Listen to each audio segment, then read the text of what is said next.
Hello প্রিয় শিক্ষার্থীরা, স্বাগতম তোমাদের আজকের ক্লাসে। আজকে তোমাদের আবার হিসাব বিজ্ঞান প্রথম পত্রের থার্ড চ্যাপ্টার যেটা ব্যাংক সমন্বয় বিবরণী, সেটা নিয়ে আমি আবার আলোচনা করব। ইতিপূর্বে তোমাদের এই অধ্যায়ের উপর আরও দুটো ক্লাস আমি নিয়েছি। সেখানে প্রথম ক্লাসটাতে আমি বেসিকগুলো আলোচনা করেছিলাম। সেকেন্ড ক্লাসটাতে একক জের বা সিঙ্গেল ব্যালেন্স দিয়ে কীভাবে আমরা ব্যাংক সমন্বয় বিবরণীগুলো করে থাকি সেটার একটা ধারণা তোমাদেরকে দিয়েছি। যেহেতু তোমাদের রেগুলার যে ক্লাসগুলো হতো আগে অফলাইনে, ওভাবে এতগুলো ক্লাস তোমাদের এখন হচ্ছে না, তো শিডিউলের কারণে আমাদের হয়তো ক্লাসগুলো দুই একটা ক্লাস রেগুলার ক্লাসের তুলনায় একটু কম হচ্ছে। তো তোমাদের আমরা এখানে বেসিক্যালি যেটা করব সেটা হচ্ছে কনসেপ্টগুলো তোমাদেরকে দিয়ে দিব প্রতিটা অধ্যায়ের প্রতিটা পার্টের উপর। তোমাদের কাজ হচ্ছে, তোমাদের দায়িত্ব হচ্ছে তোমাদের যে বইগুলো প্রেসক্রাইব করা হয়েছে বা তোমাদেরকে সাজেস্ট করেছি আমরা কেনার জন্য, সেই বইগুলো থেকে বা এই ম্যাথগুলো তোমরা বাসায় বসে প্র্যাকটিস করবে এবং সেই সাথে এমসিকিউর জন্য তোমাদের যে থিওরিগুলো আছে সেই থিওরিগুলো বাসায় স্টাডি করবে। তো আজকে তোমাদেরকে আমি থার্ড চ্যাপ্টার ব্যাংক সমন্বয় বিবরণীর বোথ ব্যালেন্স অর্থাৎ উভয় জেরের যে সমস্যাগুলো থাকে সেগুলো আমরা কীভাবে সলভ করব সেটা তোমাদেরকে দেখাবো। উভয় জেরের অঙ্কগুলোতে তোমাদের আগেই বলেছি, আগের ফার্স্ট ক্লাস যে আমি যেটা নিয়েছি সেখানে বলেছিলাম বেসিক্যালি ব্যাংক সমন্বয় বিবরণী বলতে আমাদের বা আমানতকারীর বা প্রতিষ্ঠানের একটা জেরের সাথে ব্যাংকের জের, এটা মনে করো ব্যাংক, এই দুইটা জেরে যদি গরমিল হয় এটা হচ্ছে আমরা বা আমানতকারী বা প্রতিষ্ঠান বা আমানতকারী, এটা হচ্ছে ব্যাংক। আমরা যে হিসাবটা রাখি, আমরা আমাদের যে প্রতিষ্ঠানের হিসাবটা সেটাকে আমরা বলি নগদান বই, যেখানে আমরা ব্যাংকের সকল লেনদেনগুলো লিপিবদ্ধ করি, আমাদের নগদান বই। আর ব্যাংক যেটা রাখে বর্তমানে এটাকে আমরা বলি ব্যাংক বিবরণী। তো আমাদের জের এবং ওদের জের যদি না মিলে সেক্ষেত্রে আমরা ব্যাংক সমন্বয় বিবরণীটা করে থাকি। তো সিঙ্গেল জেরে এই দুইটা জেরের যে কোনো একটা জের দিয়ে আমরা প্রশ্নটা সলভ করতে পারি, আর উভয় জের আমাদের দুইটা জেরই লাগবে, শেষে আমরা দুইটা কারেক্টেড ব্যালেন্স পাবো। সেটা তোমাদেরকে আমি একটু দেখাচ্ছি। তো প্রথমে বলে নিই, আমরা ব্যাংক সমন্বয় বিবরণীটা করি যখন আমাদের কোনো একটা অ্যাকাউন্টের হিসাবটা যে দুজন রাখি, অর্থাৎ ব্যাংকও রাখে আমরাও রাখি, আমাদের দুইজনের হিসাব মতে আমাদের ব্যালেন্সটা, এন্ডিং ব্যালেন্সটা যদি না মিলে সেক্ষেত্রে আমরা ব্যাংক সমন্বয় বিবরণীটা করে থাকি। মনে করো আমাদের ব্যাংকে যে অ্যাকাউন্টটা আছে সেই অ্যাকাউন্টটাতে আমরা যে ট্রানজ্যাকশনগুলো করেছি এই মাস ধরো ডিসেম্বর 31 তারিখ পর্যন্ত আমরা যে ট্রানজ্যাকশনগুলো করেছি, মাস শেষে আমাদের একটা ব্যালেন্স বের হলো। আমাদের নগদান বই থেকে আমরা জানতে পারলাম আমাদের ব্যাংকে জমা আছে মনে করো 50,000 টাকা, 50,000 টাকা জমা আছে। কিন্তু আমরা যখন ব্যাংকের স্টেটমেন্ট নিলাম, ব্যাংকের স্টেটমেন্ট থেকে আমরা যে ব্যালেন্সটা পেলাম আমাদের অ্যাকাউন্টে, ওনারা বললেন যে আমাদের অ্যাকাউন্টে আছে মনে করো 40,000 টাকা। তাহলে আমরা কয়টা ব্যালেন্স পেয়েছি? আমরা দুটো ব্যালেন্স পেয়েছি। একটা হচ্ছে আমাদের নগদান বই মোতাবেক ব্যাংক জমার পরিমাণ পেয়েছি আমরা 50,000, অপরদিকে ব্যাংক বিবরণী অনুসারে ব্যাংক জমার পরিমাণ পেয়েছি 40,000। তাহলে দেখো একই অ্যাকাউন্টের হিসাবটা আমরা দুজন রাখছি, আমরা এবং ব্যাংক, বাট ব্যালেন্সটা আমাদের মিলার কথা ছিল কিন্তু মিলছে না, না মিললে আমরা মিলাবো, সেজন্য আমাদের ব্যাংক সমন্বয় বিবরণীটা করতে হবে। তো কীভাবে আমরা মিলাবো সেটা তোমাদের একটু বেসিকটা দিচ্ছি। তোমাদের ব্যালেন্স দুটো হচ্ছে আমি র্যান্ডমলি নিয়েছি, যে কোনো একটা ফিগার নিয়েছি। পরীক্ষায় এই প্রশ্নটার যে ফিগারটা দেওয়া থাকবে সেটা দিয়ে যখন তোমরা অঙ্ক করবে সুন্দর করে এন্ডিং ব্যালেন্সটা মিলে যাবে, অর্থাৎ তোমাদের যে কারেক্টেড ব্যালেন্স বলে আমরা অঙ্ক শেষ করে সেটা মিলে যাবে। তো উভয় জেরে আমরা একক জেরে যেটা করেছি, হয়তো ব্যাংক বিবরণী মোতাবেক ব্যাংক জমার পরিমাণ দিয়ে শুরু করব অঙ্ক, অথবা নগদান বই মোতাবেক ব্যাংক জমার পরিমাণ দিয়ে অঙ্কটা আমরা শুরু করব। কিন্তু উভয় জেরে আমরা দুইটা জের একসাথেই করব। আমি তোমাকে সিম্পলি তোমাদেরকে একটু দেখাচ্ছি কিভাবে আমরা ঘরটা করব। এটা উপরে নিচেও করা যাবে, আমি পাশাপাশি দেখাচ্ছি তোমাদের বোঝার সুবিধার্থে, এভাবেও করতে পারো, কোনো সমস্যা নেই। দেখো আমি এক পাশে রেখেছি ব্যাংক বিবরণীর ব্যালেন্সটা লেখার জন্য, আর এক পাশে রেখেছি নগদের ব্যালেন্সটা লেখার জন্য। তোমরা যে কোনো এক পাশে লিখতে পারবে, কোনো সমস্যা নেই। আমি বিবরণ টাকা টাকা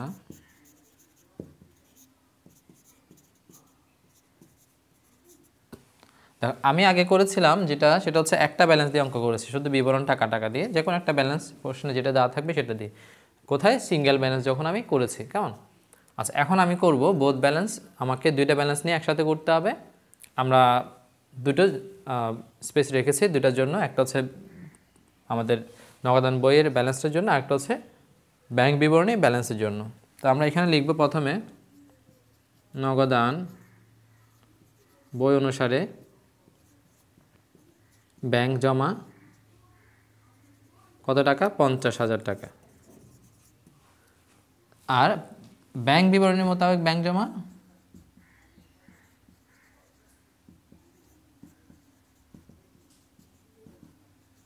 সংক্ষেপে লিখেছি আমি, তোমরা ডিটেলস লিখবে 40,000 টাকা। তাহলে দেখো আমি এখন শুরু করেছি দুইটা জ্যার দিয়ে। এবার কেন মিলেনি? এই যে 40,000 এবং 50,000 টাকা হয়েছে, এই যে গড়মিল, এই গড়মিলের কারণগুলো প্রশ্নে দেওয়া থাকবে। ক খ গ ঘ এভাবে দেওয়া থাকবে, অথবা 1 2 3 4 এভাবে দেওয়া থাকবে কারণগুলো। সেই কারণগুলো দেখে আমি এটা মিলাবো। Excuse me.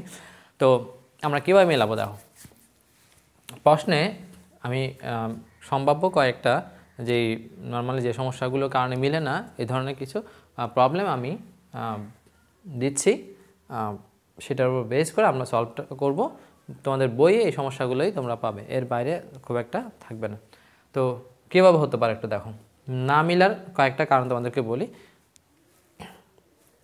একটা হচ্ছে প্রায় অর্ধেক অঙ্কই তোমাদের যে কোনো বই খোলো, কোনো সমস্যা নেই, যে কোনো বইয়ের বেশি অর্ধেকের চেয়ে বেশি সমস্যা থাকবে এই ধরনের, যে অর্ধেক না 80 থেকে 90% প্রবলেম থাকবে শুধু একটা রিজন দিয়ে। সেটা হচ্ছে কোনো একটা ট্রানজ্যাকশন হওয়ার পর, ধরো ব্যাংকে আমি টাকা জমা দিলাম, ব্যাংকে জমা দিলে আমি কোথায় লিখব? নগদান বইতে লিখব।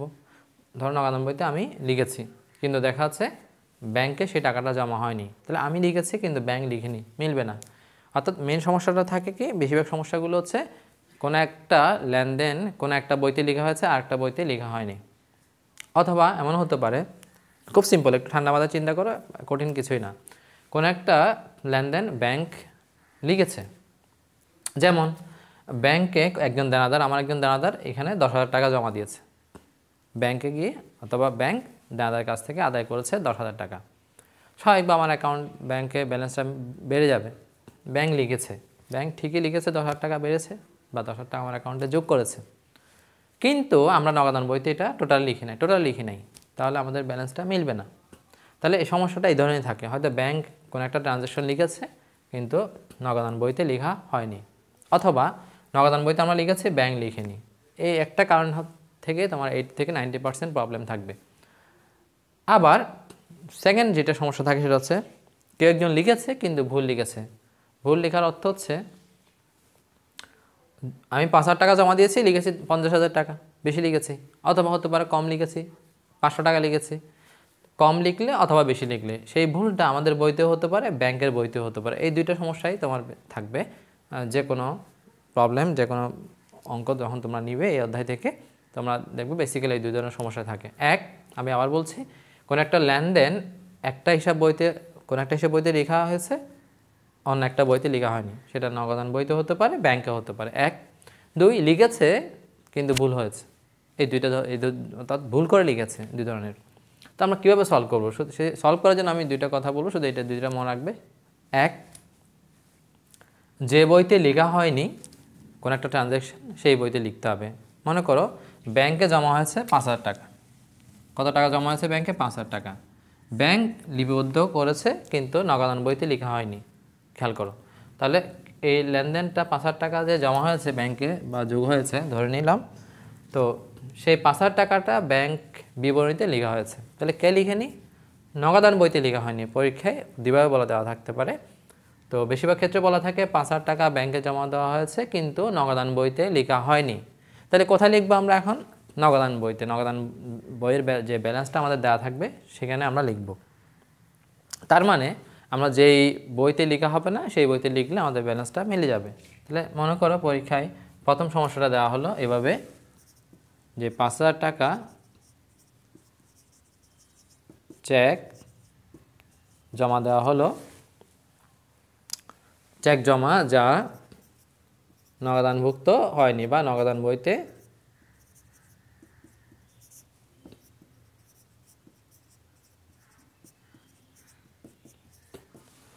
বই যতগুলো প্রবলেম থাকে এই 2 ধরনের প্রবলেমই থাকবে। সো এই দুটো কথা মনে রাখতে পারলে এই পার্টটা তোমাদের শেষ। তো উভয় যেটা আমরা কী করবো বলেছি, যে বইতে লেখা হয়নি আমরা সেই বইতে লিখলে আমাদের ব্যালেন্সটা মিলে যাবে। সিম্পলি হচ্ছে এটাই। তো আমরা এখন কি করব, 5,000 টাকা চেক জমা দিয়েছি, আমরা জমা দিয়েছি। তো জমা দিলে ব্যাংকে জমা দিয়েছি, তো দুজনে লিখব। তো কোন বইতে লেখা হয়নি বলেছে, নগদান বইতে। তার মানে ধরে নিব যে আমরা কোথায় লেখা হয়েছে, ব্যাংকে। তো নগদান বইতে যদি আমাদের লেখা না হয় তাহলে আমরা কি করব, এখন নগদান বইতে লিখব। তো জমা দিলে আমরা জানি যে টাকা ব্যাংকে বাড়বে, বাড়লে আমরা কি করব, যোগ করব। যোগের দিকে এক্সকিউজ মি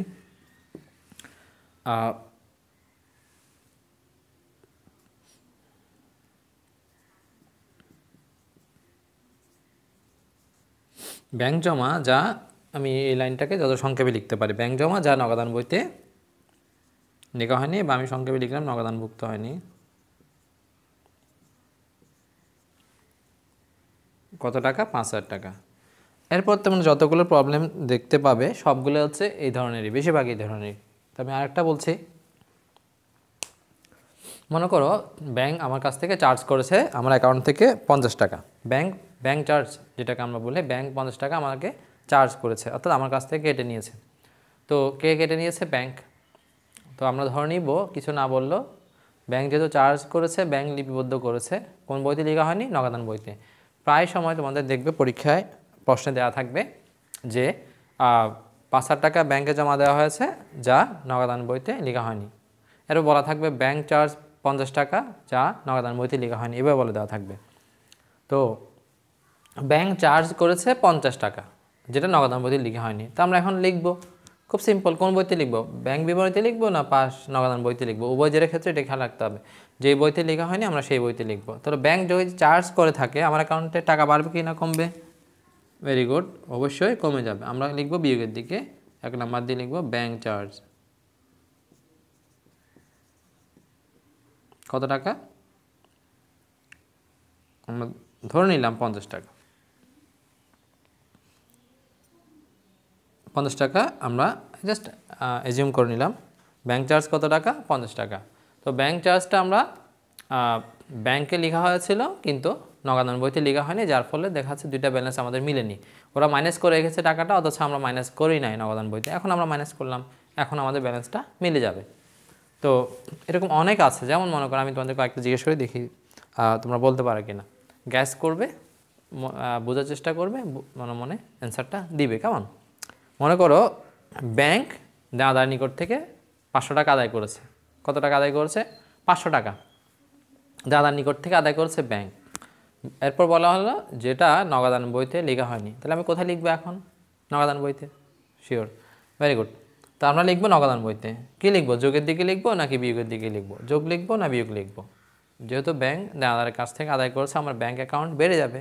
ব্যাংক যদি অ্যাকাউন্টটা বাড়িয়ে দেয় আমাদেরও বাড়িয়ে দিতে হবে, নগদান বইও বাড়িয়ে দেবো আমরা, তাহলে দুইটা ব্যালেন্স কী হবে, ইকুয়াল হয়ে যাবে, মিলে যাবে।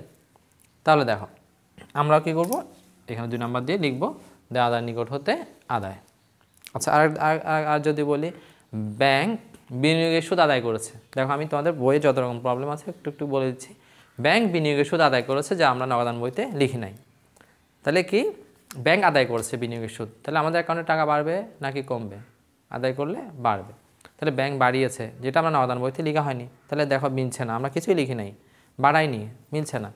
অথচ ব্যাংক বাড়িয়ে দিয়েছে, কারণ ব্যাংক আদায় করেছে। তাহলে এরকম কোন একটা লেনদেন যদি কোনো একজন না লিখে তাহলে দুইটা ব্যালেন্স মিলবে না, স্বাভাবিক।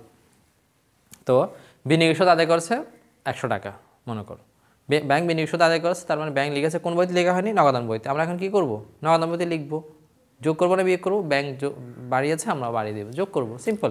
তাহলে ব্যাংক যদি বিনিয়োগের সুদ আদায় করে আমরা কী করব, যোগ করব, ভেরি গুড। আমরা যোগ করব কীভাবে, 3 নাম্বার দিয়ে লিখবো বিনিয়োগের সুদ আদায় বা ব্যাংক কর্তৃক বিনিয়োগের সুদ আদায় যা নগদান বইতে লেখা হয়নি। ওটা বলছিলাম কি, দাদার নিকট হতে আদায়। আচ্ছা, তাহলে পাওনাদারকে পরিশোধ করেছে ব্যাংক 5,000 টাকা, পাওনাদারকে পরিশোধ করেছে। কী করবো আমরা, পাওনাদারকে পরিশোধ করেছে ব্যাংক, যেটা নগদান বইতে লেখা হয়নি। তাহলে আমরা নগদান বইতে যেহেতু লেখা হয়নি, আমরা এখন নগদান বইতে সেটা লিখব। কি করব, যোগ না বিয়োগ? বিয়োগ। পাওনাদারকে পরিশোধ। তো এখানে যতগুলো কারণে আমাদের ব্যাংক অ্যাকাউন্টটা বাড়বে সেগুলো আমরা যোগ করব, যে সকল কারণে ব্যাংক অ্যাকাউন্টটা কমবে সেগুলো মাইনাস করব। তো নগদান বইতে কোনগুলো লিখবো? যেগুলো নগদান বইতে লেখা হয়নি সেগুলো আমরা এখানে এই পাশে লিখেছি। তো এই পাশে কিছু লিখি নেই। এখন আমরা দেখব আমরা লিখেছি কিন্তু ব্যাংক লিখিনি, এই ধরনের কোনো ট্রানজ্যাকশন আমাদের আছে কিনা। মনে করো এরকম যে আমরা 5,000 টাকার চেক জমা দিয়েছি, 5টা চেক জমা দিয়েছি 5,000 টাকা। তো মোট 5,000 টাকার 5টা চেক জমা দিয়েছি ব্যাংকে। তার মধ্যে ব্যাংক দুটো চেকের টাকা আদায় করেছে। মন দিয়ে শুনবে কেমন? তাহলে আমি কটা চেক জমা দিয়েছি? 1,000 টাকা করে 5টা চেকে 5,000 টাকা, মোট 5,000 টাকা জমা দিয়েছি। তো 5,000 টাকা জমা দিয়েছি, তার মানে আমি নগদান বইতে কত টাকা লিখে ফেলেছি? 5,000 টাকা। 1,000, 2,000, 3,000, 4,000, 5,000, 5,000 টাকা আমি বাড়িয়ে দিলাম আমাদের বইতে, নগদান বইতে। তাহলে কে লিখে নাই? এই যে ব্যাংকে লেখা হয়নি। তো আমি 5,000 টাকা বাড়িয়েছি, কিন্তু আমি বললাম ব্যাংক আদায় করেছে 2,000 টাকা, অর্থাৎ ব্যাংক বাড়িয়ে দিয়েছে 2,000 টাকা। তাহলে দেখো উভয় যে আমরা কী করব, কোনো একটা লেনদেন যেটা আমরা লিখেছি ব্যাংক লিখিনি, আমরা সেটা কী করব, ব্যাংকে লিখব। তো যেটা আমরা একক জেরে কনসেপ্টটা একটু ডিফারেন্ট ছিল। তো আমরা এখন কী করব, দেখো আমি 5,000 টাকা যোগ করেছি, আমাদের এদিকে ব্যাংকে যোগ করেছে 2,000 টাকা, কারণ ব্যাংক আদায় করেছে 2,000। তো এখন কী করব, উভয় জেরের ক্ষেত্রে হচ্ছে যে পুরো লেনদেনটা লিখেনি তাকে লিখতে হবে। তো ব্যাংক কী করবে, আরও 3,000 টাকা বাড়িয়ে দিব, অর্থাৎ যে টাকাটা এখন পর্যন্ত ব্যাংক আদায় দেখায়নি বা যোগ দেখায়নি, ব্যাংক সেটা দেখাবে। তো আমি তোমাদেরকে আরেকটু যদি সিম্পলি বলি, এখানে একটু খেয়াল করো। মনে করো আমরা 5,000 টাকা চেক জমা দিয়ে আমরা 5,000 টাকা লিখেছি বা 5,000 টাকা জমা দিয়েছি বলা আছে, কিন্তু ব্যাংক লিখেছে যোগ করেছে বা আদায় করেছে বলা থাকবে 2,000 টাকা। তো আমরা যোগ করেছি কত? 5,000, ব্যাংক লিখেছে কত? 2,000। তো বাকি টাকাটা এখনও আদায় করেনি। কে আদায় করেনি? ব্যাংক আদায় করেনি বা ব্যাংক লিখেনি। তো আমাদের মিলানোর জন্য ব্যালেন্সটা আমরা কী করব, ব্যাংকের দিকেও 3,000 টাকা যোগ করে দিব। তাহলে আমরা একটু এখানে দেখো 3,000 টাকা যদি ব্যাংকের সাথে যোগ করি, তাহলে আমাদের সাথে ওদের কী হচ্ছে, ব্যালেন্সটা মিলছে। আমরা লিখব কি,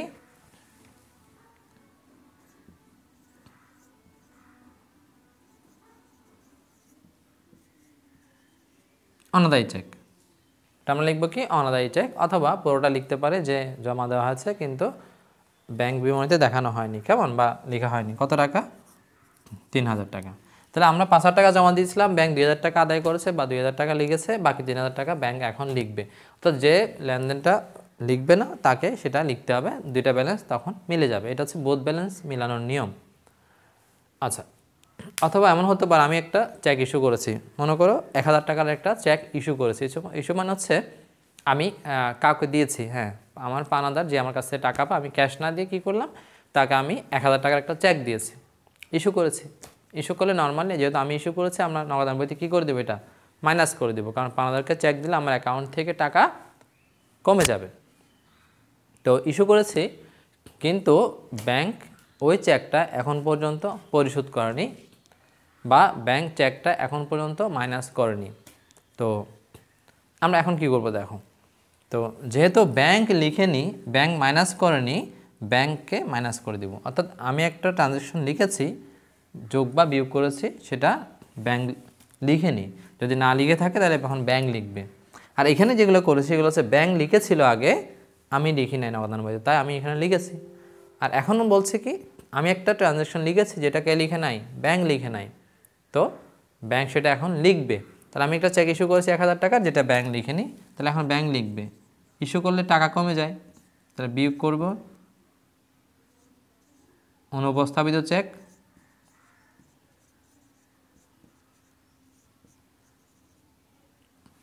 বা এটাকে আমরা বলি অপরিশোধিত চেক। কি চেক? অপরিশোধিত চেক। এটাও লিখতে পারি। কত টাকা? 1,000 টাকা। জাস্ট সিম্পল এতটুকুই। আরেকটা আমি তোমাদের দেখাচ্ছি লাস্ট ওয়ান, সেটা হচ্ছে ভুল যদি করে থাকি আমরা। মনে করো ভুল আমরা ট্রানজ্যাকশনটা লিখেছি, এতক্ষণ যেগুলো বললাম সেগুলো হচ্ছে এগুলো হচ্ছে ব্যাংক লিখেছিল কিন্তু আমি নগদান বইতে লিখি নাই, তো যে লিখে নাই সেই বইতে লিখে দিলাম। আর এখানে দুটো ট্রানজ্যাকশন বলে, সেগুলো হচ্ছে আমি লিখেছিলাম কিন্তু ব্যাংক লিখেনি, অর্থাৎ ব্যাংক তার বিবরণীতে এগুলো শো করেনি বা দেখায়নি, তো এখন ব্যাংক বিবরণীতে সেগুলো দেখানো হলো, ব্যালেন্স দুটো মিলে যাবে। আর আরেকটা হচ্ছে যদি ভুল হয়ে থাকে, সেটা আমরা কীভাবে করবো একটু দেখো। ভুল আমিও করতে পারি, ব্যাংকও করতে পারি, আমি দুজনে ভুল বলছি, এর বাইরে বই যেই বই হোক না কেন দেখবে এর বাইরে কোনো প্রবলেম এখানে দেওয়া নেই, এগুলোই দেওয়া থাকবে। মনে করো ব্যাংক অন্য একজনের ইস্যুকৃত চেকের টাকা আমার অ্যাকাউন্ট থেকে কেটে ফেলেছে। কে কেটেছে? ব্যাংক। তো ভুলটা কে করেছে? ব্যাংক। তো যে ভুল করেছে তার বইতে এটা সংশোধন করতে হবে। তো ব্যাংক ভুলে অন্য একজন মক্কেলের ইস্যুকৃত চেকের টাকা আমার অ্যাকাউন্ট থেকে ভুল করে কেটে ফেলেছে, যে ভুল করেছে তার বইতে সংশোধন করতে হবে। তাহলে ব্যাংক আমার অ্যাকাউন্ট থেকে টাকা মাইনাস করেছে, সংশোধন করতে গেলে কী করতে হবে? টাকাটা প্লাস করে দিবে। জাস্ট এই কথাগুলো মনে রাখো, সবগুলো অঙ্ক তোমরা পারবে উভয়জেরে, কেমন? এটা কি? অন্য আমানতকারী ইস্যুকৃত চেক বা অন্য মক্কেলের ইস্যুকৃত চেক যা ভুলবশত ডেবিট করা হয়েছে কিংবা কেটে ফেলা হয়েছে, কেমন, আমাদের অ্যাকাউন্ট থেকে, বা চার্জ করা হয়েছে, যে কোনো একটা বলা দেওয়া থাকবে পরীক্ষায়। মনে করো 2000 টাকা, 5000 টাকা যত টাকা দেওয়া থাকে, টাকাটা ফ্যাক্ট না, আমরা বুঝবো যে কোথায় বসবে সেটা। তাহলে ব্যাংক ভুলে আমার অ্যাকাউন্ট থেকে মাইনাস করেছিল, আমাকে সংশোধন করতে এসে বা সমন্বয় বিবরণী করতে এসে আমরা কি করব? সেই টাকাটা আমরা প্লাস করে দেবো, কেমন? আচ্ছা, লাস্ট আরেকটা তো ভুল তোমাদেরকে বলি, সেটা হচ্ছে আমরা যদি ভুল করি তাহলে আমরা সংশোধন করব কীভাবে সেটা একটু দেখো। এই যে আমরা আমানতকারী, এবার দেখাচ্ছে আমাদের বইতে কোনো একটা ভুল হয়েছে, খুবই সিম্পল, একটু খেয়াল রাখবে। মনে করো আমরা আমাদের নগদান বইতে একটা ভুল করেছি, সেই ভুলটা হচ্ছে আমরা জমা দিয়েছি 5000 টাকার চেক, জমা দিয়েছি 5000 টাকার চেক, জমা দিলে আমরা কী করি? যোগ করি। তো 5000 টাকার চেক জমা দিয়েছি, ব্যাংক কী করবে? ব্যাংক 5000 টাকা লিখবে, আমিও 5000 টাকা লিখব, মিলে যাওয়ার কথা। কিন্তু কী হয়েছে দেখো, আমি লেখার সময় নগদান বইতে ভুল করে ফেলেছি, আমি লিখে ফেলেছি 5000 টাকা না লিখে 50,000 টাকা, শূন্য একটা বেশি লিখেছি। তাহলে কি মিলছে ব্যালেন্স? দেখো মিলছে না। তাহলে কে বেশি লিখেছে? ভুলটা কে করেছে? নগদান বই। নগদান বইতে ভুল হয়েছে, আমরা নগদান বইয়ের যে ব্যালেন্সটা লিখবো সেই পাশে আমরা সংশোধনটা করে নিব। তো আমরা কত টাকা বেশি লিখেছি? 5000 টাকার যোগ করতে গিয়ে আমরা যোগ করেছি 50,000 টাকা, তাহলে আমরা 45,000 টাকা বেশি লিখেছি। অ্যাকচুয়ালি যা লেখার কথা তার চেয়ে কত লিখেছে? 45,000 টাকা বেশি লিখেছে। আমরা 45,000 টাকা কী করে দেবো? মাইনাস করে দেবো। এখন বিয়োগের দিকে 3 নাম্বার দিয়ে লিখব ব্যাংক জমা যা বেশি লেখা হয়েছে বা অতিরিক্ত লেখা হয়েছে। সরি, আমি একটু অসুস্থ। যাই হোক, এখন ঠান্ডা পড়ছে, তোমরা সবাই সাবধানে থাকবে। এটাও কিন্তু পড়াশোনার জন্য অনেক দেখা যাচ্ছে অনেক হ্যাম্পার করে। যাই হোক, তো তোমাদের যেটা বলছিলাম যে এই দুই ধরনের প্রবলেম তোমাদের থাকবে। একটা হচ্ছে প্রথমে যেগুলো লিখেছিলাম, ব্যাংক কোনো একটা লেনদেন লিখেছে কিন্তু আমরা নগদান বইতে লিখিনি, তাই মিলেনি, আমরা এখন মিলানোর জন্য বা ব্যাংক সমন্বয় বিবরণী যখন করতে আসবো সেগুলো নগদান বইতে লিখবো। অথবা নগদান বইতে লিখেছি যে লেনদেনগুলো ব্যাংকে লেখা হয়নি সেগুলো আমরা ব্যাংকে লিখবো। আর দুই হচ্ছে, এই দুটো কথা মনে রাখবে, পুরো ব্যাংক সমন্বয় বিবরণী তোমাদের শেষ। সেকেন্ড কথাটা হচ্ছে কোনো একটা বইতে ভুল হয়েছে, নগদান বইতে ভুল হয়েছে কিংবা ব্যাংকে ভুল হয়েছে, সেটা সংশ্লিষ্ট বইয়ে আমরা সংশোধন করে নিব। যদি যোগের বেলা বেশি লিখি বিয়োগ করে দিব, বিয়োগের বেলা বেশি লিখলে যোগ করে দিব, অথবা এখানে ভুলে বিয়োগ করেছি আমরা এটা যোগ করে দিব, ভুলে যোগ করেছি বিয়োগ করে দিব। সিম্পল কথা। এভাবে আমরা সংশ্লিষ্ট বইতে জিনিসটা সংশোধন করে নিব। উভয়ের অঙ্কগুলো খুবই সহজ। আর নেক্সট যদি কোনো এই অধ্যায়ের কোনো ক্লাস নেই, আমি তোমাদেরকে দেখাবো এই উভয়ের থেকেও কিন্তু খুব সিম্পলি 1 সেকেন্ডের মধ্যে, 1 মিনিটের মধ্যে একক জেরো করে ফেলা যায়। সেটা তোমাদেরকে আমি, এই টেকনিকটা তোমাদেরকে আমি নেক্সট ক্লাসে শেখাবো। তো সবাইকে অনেক অনেক ধন্যবাদ, সবাই ভালো থাকবে, বেশি বেশি পড়াশোনা করবে। তোমরা এই উভয়ের নিয়ে আজকেই রাতে বসে তোমরা দিয়ে একটা অঙ্ক একটু প্রবলেমগুলো তোমরা সলভ করার চেষ্টা করবে। আর যদি কোনো সমস্যা হয়, আমাদের নাম্বারগুলো ওয়েবসাইটে আছে, আমাদের যে কোনো সময় ফোন দিবে স্যারদেরকে, অবশ্যই পড়াশোনার সময়। তো তোমরা এই প্রবলেমগুলো আমাদের কাছ থেকে যদি ছোটোখাটো সমস্যা থাকে জেনে নিবে, অথবা এখানে কমেন্টে তোমরা লিখতে পারো যে স্যার এই সমস্যা, এই প্রশ্নটাতে সমস্যা আছে। তো যে কোনো সময় you should feel free to ask anything, any problem, তোমরা সেগুলো আমাদের মাধ্যমে সলভ করে নিবে বা আমাদেরকে জানাবে, তাহলে আমরা বুঝতে পারবো কোথায় সমস্যা আছে। যাই হোক, তো সবার জন্য শুভকামনা থাকলো, সবাই ভালো থাকবে, সুস্থ থাকবে আর সাবধানে থাকবে। যেহেতু ঠান্ডা পড়ছে এখন, সবারই দেখা যাচ্ছে সর্দি কাশি সমস্যা, আমারও। তো সবাই ভালো থাকবে, সবাইকে অনেক অনেক ধন্যবাদ, আল্লাহ হাফেজ।